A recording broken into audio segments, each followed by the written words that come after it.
The quality may change because I'm out at the moment. But, I thought I would come in and just give you all a little bit of an update on what's going on.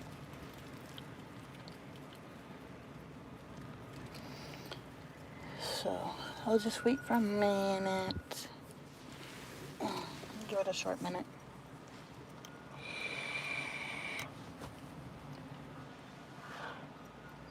So, hello. So yeah, I am out in the car right now, as you can see. Why am I seatbelted still? I think I'm gonna turn it. I don't know if that'll work. I don't know. Okay. Whee!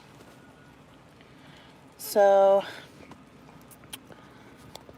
it's been a kind of crazy few days. We had a doctor appointment with my new immunologist on Monday. And she is amazing, guys. As far as I can tell so far, she's amazing. She is very aware. Hello, Wild One. I start Saturday. Yay!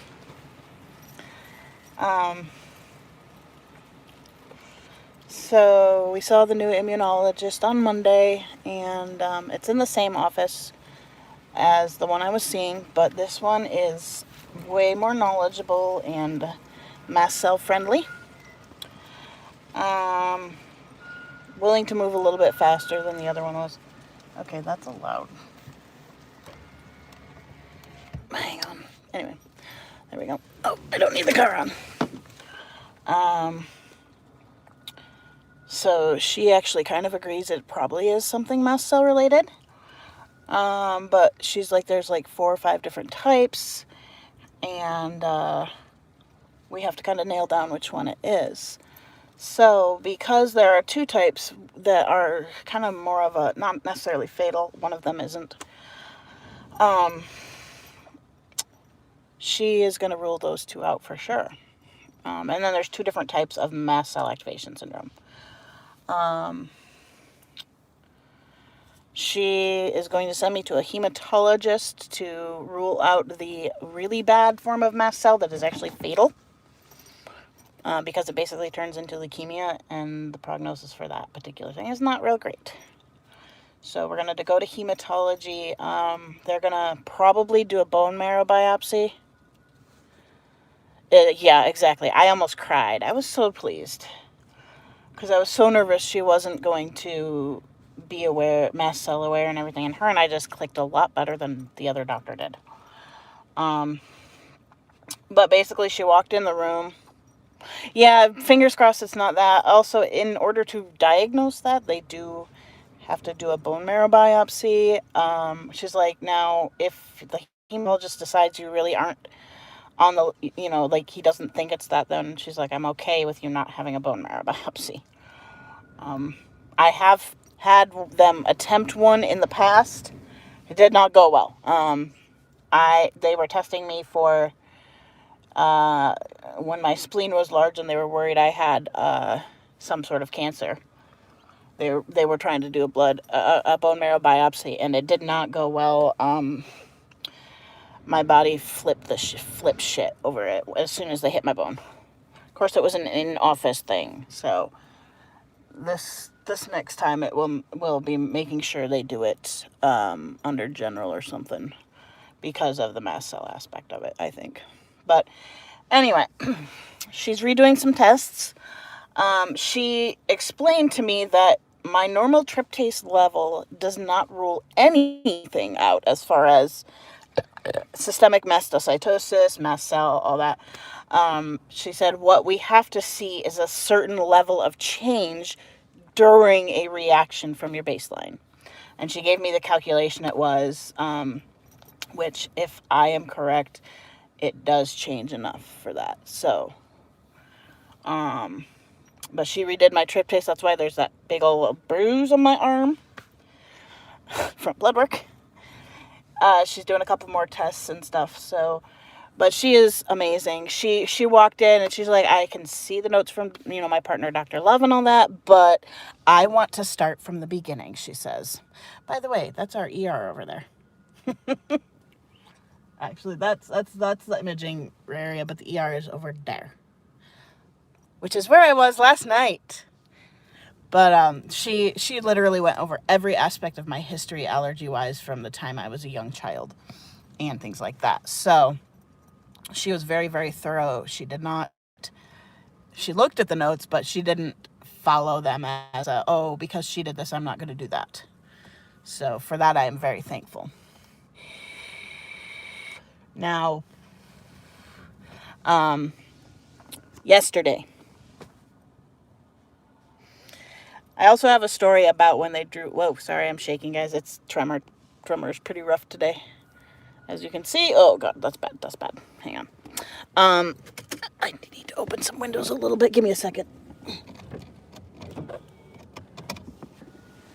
There's a structure out here and it's making crazy amounts of whistling. So I'm trying to avoid that whistle too bad for you guys. Yesterday was a day, by the way. I woke up with the area of my port, where my port used to be, just being really, really, really sore. From like ear down to chest.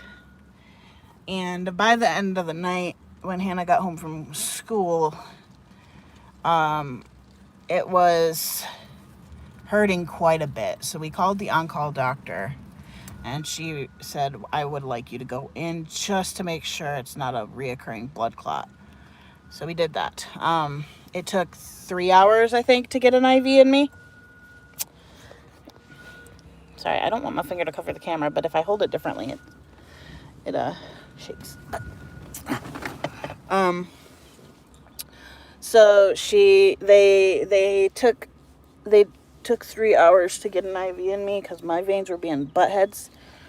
The doctor finally came in and did an ultrasound to do a wire-guided IV. This is the first time I've ever had a wire-guided IV. But thankfully it was Dr. Whitaker, and he knows me really, really well.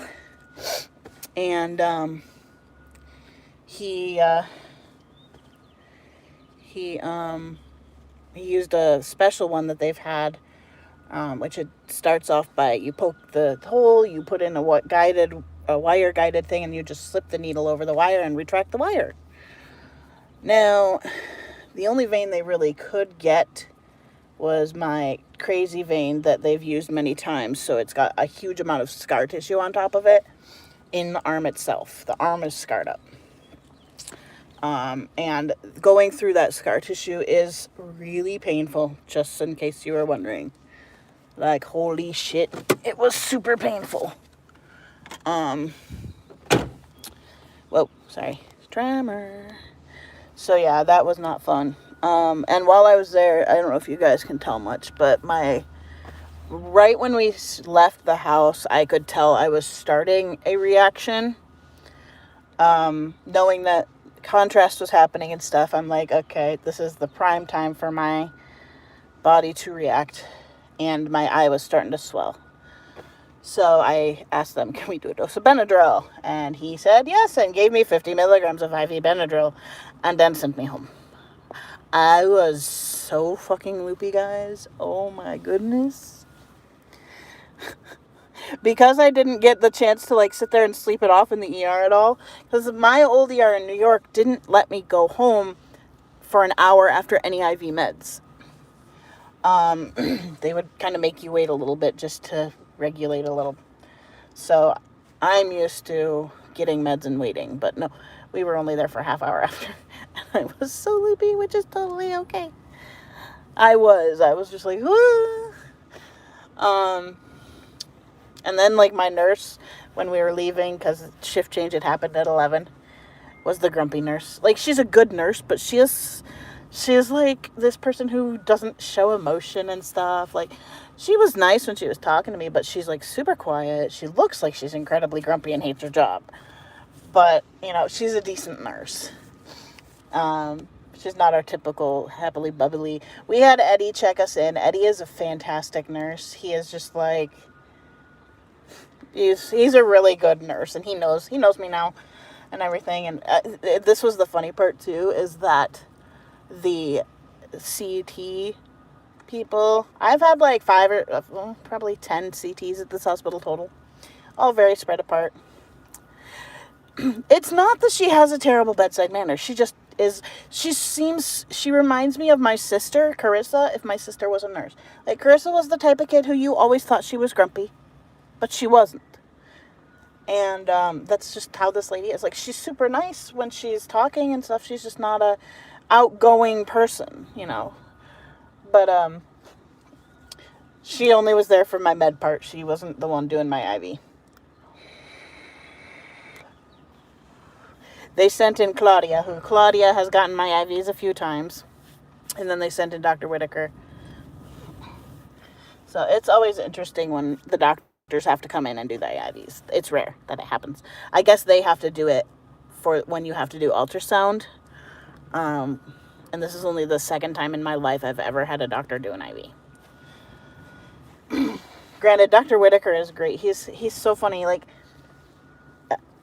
he reminds me of a character from a children's thing if any of you know Christian stuff, Adventures in Odyssey. He reminds me of like what I always imagined Eugene looking like on there. But he's a good doctor. He's fantastic. But anyway, there is no blood clot, and my blood clot that I did have has resolved. It did leave behind quite a bit of scarring in the lungs. So that could be why I have had some issues with stuff a little bit, but not too bad. So I have to tell you guys this hilarious story from when we were at the lab for the doctor on Monday. Not a morning person either. Nope.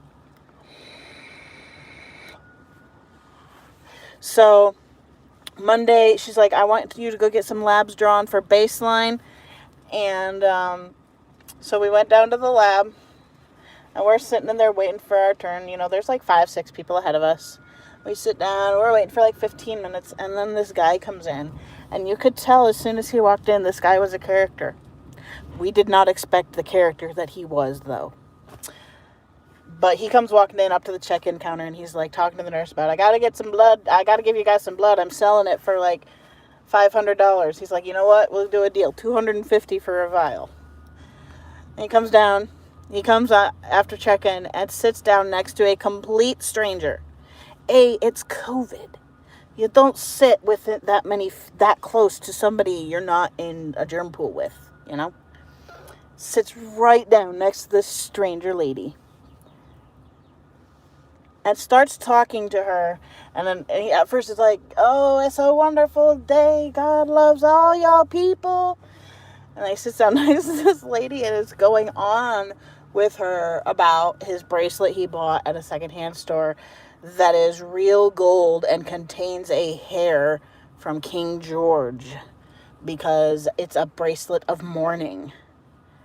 And he's talking all this crap and going on and on to this lady and blah blah blah. And finally this poor lady, her husband came back out because he was the one getting his blood drawn, and rescues her. Like, oh my god, we all were dying at this point already because of what he was saying to her. We were just cracking up because he was going on and on about how that bracelet contains a hair from King George, and like the whole room was like stifling laughter.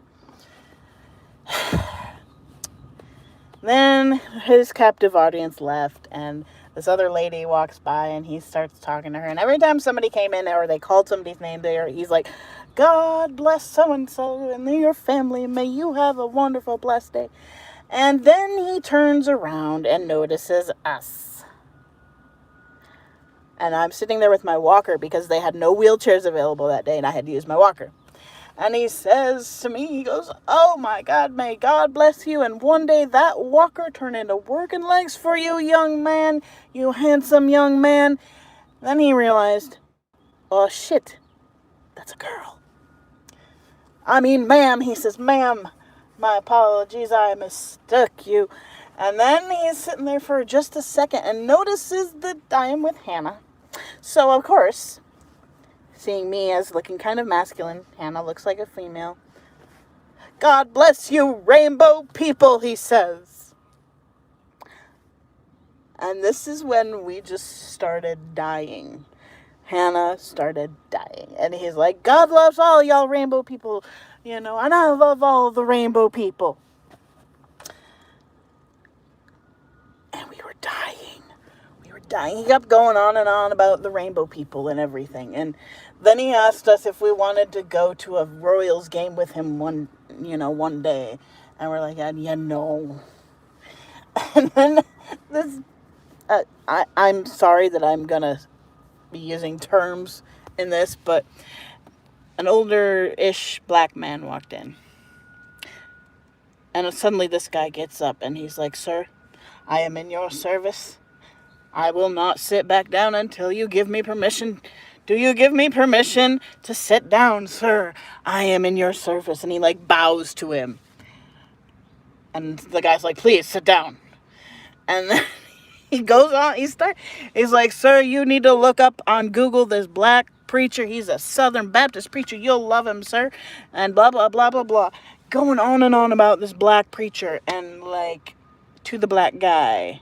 And basically, he's black, therefore he must be Southern Baptist.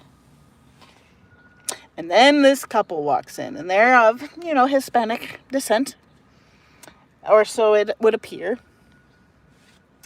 And he turns to them and is like, oh, God bless you, you wonderful people, and blah, blah, blah, blah, blah. And they just are they have no idea that he's been going on for half an hour with this. And so they're not really responding as they fill out paperwork and stuff.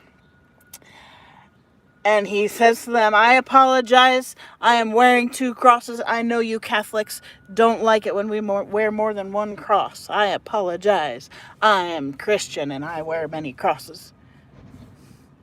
They didn't respond. They just looked at him and he's like, oh, no comprehende. And starts speaking in Spanish, which is not Spanish. And we are just like... Hannah's like, I've never seen somebody be so kindly racist in all of my life. They moved this guy. He was so loud and so disruptive that they moved this guy up in line 2 people. And the minute he left the room, we just all burst out laughing hysterically. Hannah practically fell out of her chair. I actually had been stifling laughter so hard and then just let it out that when I let it out, my body actually went into a dysautonomia thing and I came about this close to passing out. We were dying. Absolutely dying laughing. And then they called me back. Make me glad I'm Jewish, do I have to? Oh, man. But, the entire thing. So then we went into our, went into the lab and, we were telling the lady about it. They're like, oh my God, yeah, we heard him. We heard him out there. And then the person couldn't get a vein for me, and they went and had to get a different nurse to get the blood. And she's like, yeah, I had him. Hannah and I literally laughed the entire way home. Just laughed our asses off and kept being like, we're rainbow people. Oh my God, we were dying, laughing so hard. We both got home and immediately called our mothers and told them the story and everything. It was just so funny. And so now it's the running joke in our house that we're rainbow people. We're like, dude, you have no idea how rainbow we really are. Our family consists of somebody who is trans, somebody who's possibly trans, a dude who is not straight, a girl who is not straight, and another girl who is not straight. Oh, yeah, and by the way, all of us are somehow in a relationship, with one or the other somehow type of deal. We I wanted to record just because me and Hannah were laughing so hard. Like, the whole time he was talking, we were just laughing inside our masks. We're like, thank God we wear masks, right? But it's not in an appropriate situation where you can record. And I was just gonna record me while I laugh, but let it hear him. And oh my God, it was so funny, like so hilarious. Hannah's like, Hannah was like, I feel for his church. Bless his pastor, because holy shit. And just like, if he has a roommate, that roommate's probably on drugs, because that's about the only way you could handle this man is if you were on drugs. I'm not even sure if it was untreated mental illness. I mean, I'm sure there was some form of, like, untreated, maybe not untreated, but some form of mental illness. But either way, just cracking me up. We have been joking about it for 2 days straight, every now and then. And I wasn't even wearing this shirt.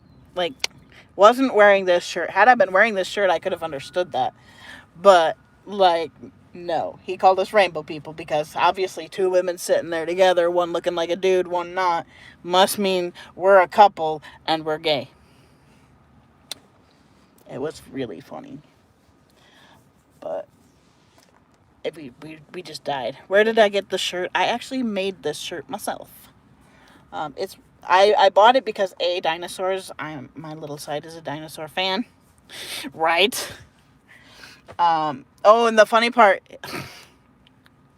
the other funny part about this dude was he was like, yeah, my brother was a drummer for the Rolling Stones, and he's Mick Jagger and blah blah blah blah blah. And it was hilarious, but yeah, this shirt, I made this one myself. I got it because dinosaurs plus rainbow, and it's a very pride forward shirt.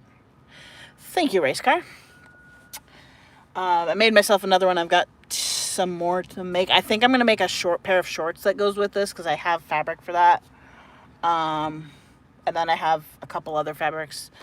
So I have one that's gummy bears, and it's going to match Andrew's. That I made him. So yeah, but no, this shirt is really, really comfy, and it's really nice and soft on the inside, so it's like really good on my sensory issues. And I made it super long, so like if my pants are falling off, my diaper's not hanging out like crazy.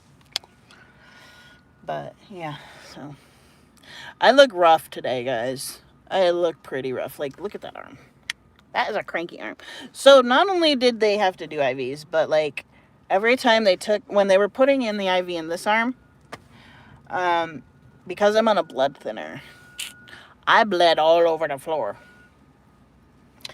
Because he couldn't exactly keep it from bleeding while he's putting the thing in and whatnot. And typically once you get the IV in, that kind of stops up the blood. I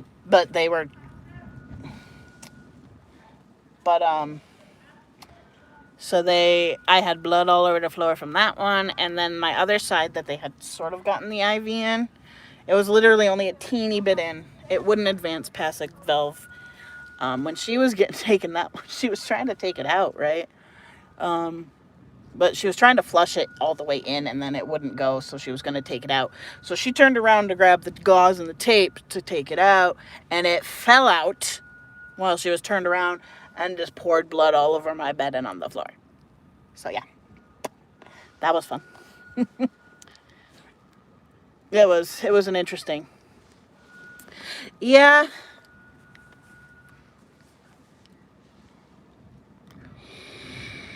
Sorry. Got a text message reminding me of my appointment on the 31st. It's an interesting time to remind me of my appointment. But anyway.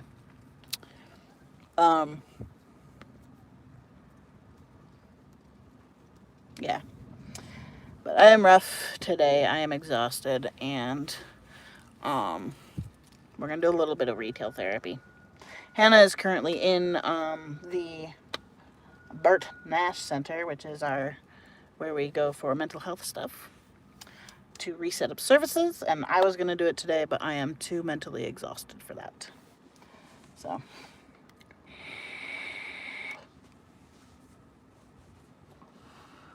I just decided I was not up to it today, so I am sitting in the car because it's gorgeous outside right now, guys. Like, I love spring in Kansas. It is so nice.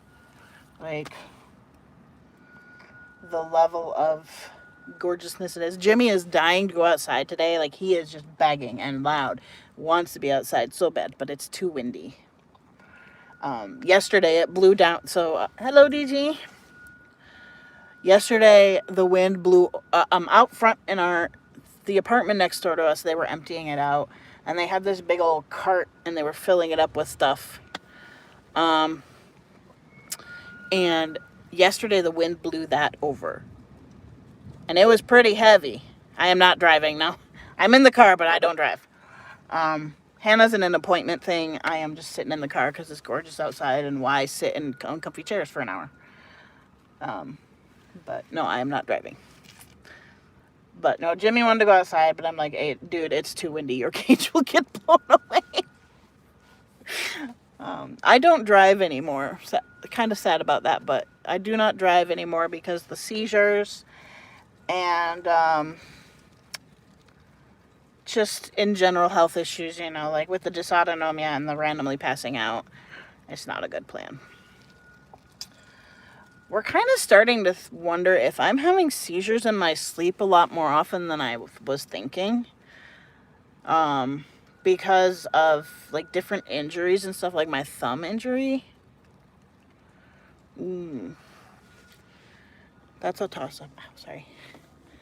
Like, my thumb injury was a very weird, random injury. And the fact that, like, my poor area is hurting so much, I'm kind of wondering if, like, maybe there was some seizure activity that is causing that. But yeah, I am so broken out, guys. Ugh. I break out under here when I'm either getting ready to have a bunch of reactions or just had bunches of reactions. Like, this never breaks out otherwise. And I am so broken out. So we're kind of expecting soon a little bit of a flare, just given how I've been. Sorry, I was sitting on my hand too long with that phone. So, but like, my thumb does still kind of look a little wonky. I should have my brace on it, but I don't, because I react to the brace. We do have a camera. It would be hard to see because I'm typically under blankets and stuff. Like, I don't know. We could see. The thing is, we don't really need to. I mean, we should probably watch a little closer with mast cell because mast cell can cause seizures. Typically, they're pseudo seizures, but it's not that big a deal if I am having a seizure in my sleep because I'm in a crib, which is protected. But, I just missed. Oh, I just realized there's blood all over my hand right here. Yeah. But, you know, either way, it's fine. It just means I'm a little more tired all the time. So.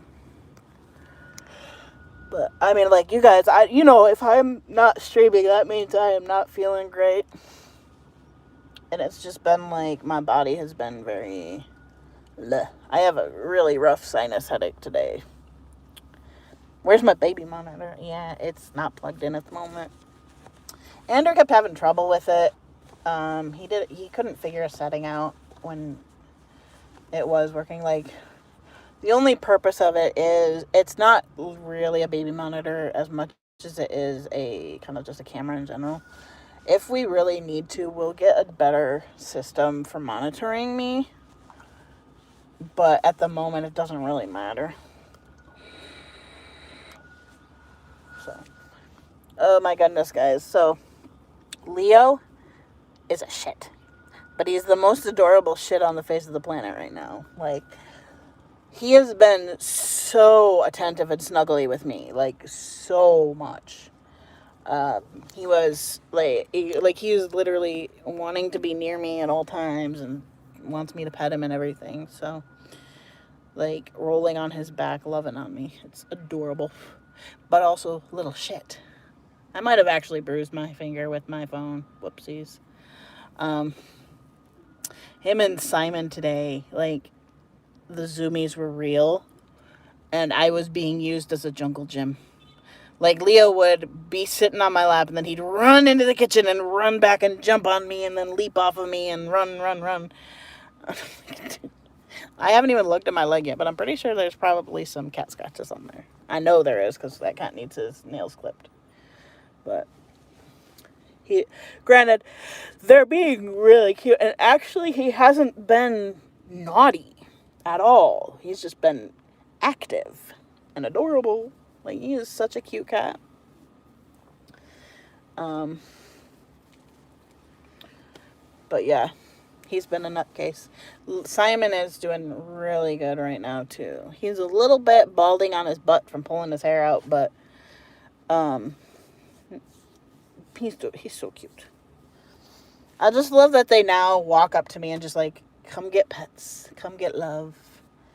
You know, Simon is like, when we hit that 1 year mark, Simon really started changing a lot, and it was wonderful. I'll open up my window a little bit more, maybe. But yeah. So I'm hoping that maybe tomorrow I can get back in the craft room, and I have to build this little wardrobe thing I got so I can put my clothing in it. And then hopefully, maybe cut out some more. I bought some fabric that is really, really cute. It's like koala bears and polka dots. 2 different ones that coordinate. I'm going to make like a shirt and a PJ. Like, it's going to be mostly PJs, but making a shirt from it and shorts. And I'm debating on, I have another fabric for just cotton shorts, and it's a red fabric, so I'm debating on what pattern to do those in. And then, like, I have more of this fabric, and I have more of the gummy bear fabric, and I'm kind of debating if I'm going to make like PJs, like pants, or not pants, shorts for those two. It depends on how much fabric I have left. So, man, my body is tired. I look so dehydrated, but it's just, I am like flushing. My system is flushing from all the contrast last night. I like had the wettest diaper ever this morning. I should have put a booster in that thing. I was wishing I had put on a Tycables last night, because they definitely hold more than the Megamax. At least the Camelots do. So, that hurts my thumb. But yeah, so, I don't know. What you all up to? Contrast is kind of rough. Thankfully, it was no oral contrast, because they weren't looking at my guts. And thankfully, my vein handled it really well, because they got a 20 gauge needle in me. How they did that, I do not know, but they did. So, this girl is running around this place in her bare feet. Oh, here comes Hannah. Alright, guys, I'm going to go because we have to go. So I will see you all tomorrow. Have an awesome day.